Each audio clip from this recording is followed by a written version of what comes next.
안녕하십니까. 칸중국 코리아 이태현입니다. 중국 국가주석 시진핑이 제20차 중공 전국대표대회에서 성공적으로 재선돼 견제와 균형 없이 권력의 정점에 도달했지만 대회 마지막 날 후진타오 전 총서기를 당 회의에서 축출한 사건이 국제 언론의 보도로 전 세계를 놀라게 했습니다.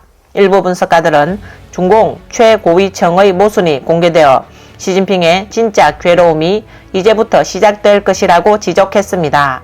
전 중공 체제 인사인 왕유치는 대기원에 기고한 글에서 중공 제20차 전국대표대회 이후 중공 반시진핑 세력의 최고 총지휘자 정칭홍이 시진핑의 모든 약점을 이용해 전 세계 반시 세력을 결집해 반시의 거센 파도를 일으킬 수 있다고 말했습니다. 왕유치는 시진핑이 회의 도중 부하들에게 후진타오를 데리고 나가라고 지시해 많은 사람의 미움을 샀다고 지적했습니다. 왜냐하면 1. 후진타오는 은퇴한 CCP 원로이기 때문에 시진핑은 많은 CCP 원로들의 미움을 샀다. 2. 후진타오는 중공청년단 중앙위원회 서기이자 단파이 지도자였기 때문에 이번에 시진핑은 단파이의 미움을 샀다. 3. 후진타오와 정칭홍은 당, 정부, 군대의 최고 권력을 시진핑에게 한 번에 넘겼고 시진핑이 부패와 싸우는 것도 지지하여 은혜를 입은 사람이다. 그런데 회의에서 퇴출당하자 많은 사람이 시진핑에게 반감을 갖게 됐다. 4. 후진타오는 세력이 약했던 지도자로서 집권 10년 동안 장점인 꼭두각시 노릇밖에 못했다. 이런 후진타오를 쫓아낸 것은 많은 사람에게 시진핑이 수준 떨어지는 불성실한 사람이라고 느끼게 했다. 5. 후진타오는 덩샤오핑이 임명한 격세대 후계자인데 시진핑이 그렇게 대하면 덩샤오핑을 지지하는 사람들의 반감을 살 수밖에 없다. 정칭홍은 분명히 이 사건을 시진핑 반대에 이용할 것입니다. 또 시진핑은 덩샤오핑의 도광양회, 즉 자신의 재능이나 명성을 드러내지 않고 참고 기다리는 정책을 벌이고 대외적으로 사람을 몰아붙이며 전랑 외교를 적극적으로 추진해 집권 10년 동안 국제사회의 반감을 불러일으켰습니다. 해외에는 한때 중공의 유화 정책을 추진하고 중공의 엘리트 자본과 결합한 집단이 있는데 그들은 시진핑의 접근 방식에 매우 불만이 많습니다. 그들은 모두 시진핑이 집권하기 전 양측이 손을 잡고 조용히 큰 돈을 벌었던 좋은 시절로 돌아가기를 바라고 있습니다.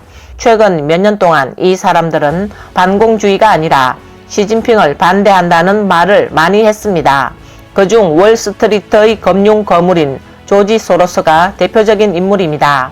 2021년부터 2022년까지 소로스는 공개적으로 5번의 반시진핑 발언을 했습니다.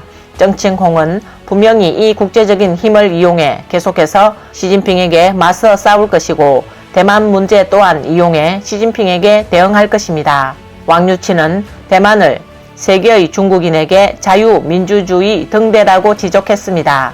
최근 몇 년 동안 대만의 민주정치는 큰 발전을 이루었습니다. 경제성장이 아시아의 4마리 용 중 1위를 차지했고 문화사업이 번창하는 한편 전염병 예방에서는 세계의 모범이 됐습니다. 인민이 평화롭게 일하고 생활하고 있어 만족하고 완전한 믿음의 자유를 누리고 있습니다. 중공이 대만을 침략한다고 위협하지 않았다면 오늘날의 대만은 세계에서 보기 드문 낙원이 됐을 것이라고 말했습니다. 중공의 대만 침략은 2300만 대만 인민에게 재앙이자 14억 중국 인민에게도 재앙입니다. 왜냐하면 전쟁이 일어나면 인적, 물적, 재정적 지원에 막대한 지출을 중국 인민이 모두 부담해야 하기 때문입니다. 그리고 서민들은 아무 혜택도 받지 못할 것입니다. 또한 일본, 한국, 필리핀 등 주변국에도 재앙이고 미국과 전 세계에도 재앙이 될 것입니다. 그 이유는 TSMC의 반도체 칩은 미국과 전 세계에 매우 중요하기 때문입니다. 전쟁이 시작되면 시설이 완전히 파괴되고 시진핑 자신에게도 재앙이 될 것입니다. 블라디미르 푸틴 러시아 대통령이 우크라이나 전쟁을 일으킨 교훈이 눈앞에 있어 대만과의 전쟁이 일어나면 국내외에서 비난받을 것입니다.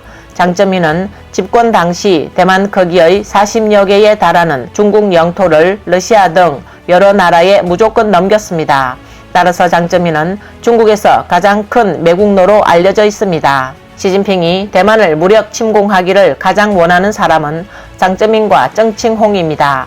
그들은 국가 주권과 영토 보전 및 안보를 위한 것이 아니라 순전히 개인 이익을 위한 것입니다.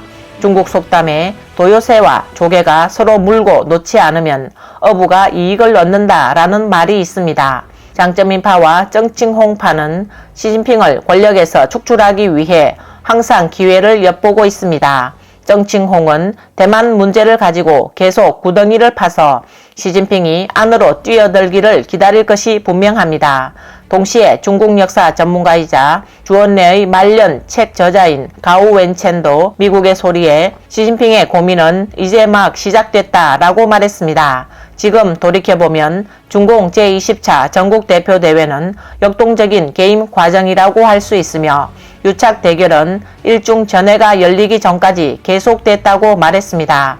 따라서 시진핑의 권력 구조는 특히 현재의 국내외 어려움에 직면하여 매우 취약하며 약간의 부주의한 대응은 시스템 위기를 촉발하고 수년 동안 누적된 사회적 갈등이 본격화될 수 있다고 말했습니다.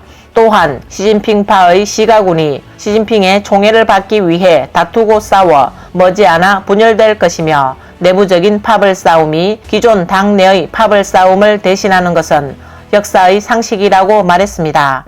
그래서 시진핑의 골칫거리는 이제부터라는 겁니다. 이번 영상은 여기까지입니다. 구독과 좋아요는 격려입니다. 시청해주셔서 감사합니다.